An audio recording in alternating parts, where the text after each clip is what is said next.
তুমি কি খেয়াল করেছো, যখন আমরা কোনো দুর্গন্ধযুক্ত বাথরুমে ঢুকি তখন প্রথমে নাক বন্ধ করে ফেলতে ইচ্ছে করে, কিন্তু কিছুক্ষণ পর আশ্চর্যভাবে মনে হয় গন্ধটা উধাও হয়ে গেছে।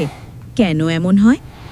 আসলে গন্ধটা উধাও হয় না, আমাদের মস্তিষ্কই সেটাকে অগ্রাহ্য করে দেয়। এটাকে বলে অলফ্যাক্টরি অ্যাডাপ্টেশন বা সেন্সরি অ্যাডাপ্টেশন। আমাদের নাকের ভেতরে ছোট ছোট গন্ধ রিসেপ্টর থাকে, যারা বাতাসে থাকা রাসায়নিক কণাগুলো শনাক্ত করে মস্তিষ্কে পাঠায়। কিন্তু একই গন্ধ বারবার পেলে মস্তিষ্ক ভাবে, আচ্ছা এই গন্ধটা তো নতুন কিছু নয়, তাই এটা নিয়ে আর ভাবতে হবে না। ফলে সেই সংকেত ফিল্টার করে দেয়। ফলে বাথরুমের দুর্গন্ধ আসলে থাকে, কিন্তু তোমার নাক আর সেই গন্ধকে গুরুত্ব দেয় না।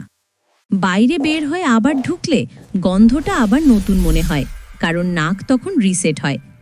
তাই পরের বার কেউ বলে গন্ধটা তো এখন আর লাগছে না, জেনে রাখো তোমার নাক নয়, তোমার মস্তিষ্কই চালাক হয়ে গেছে।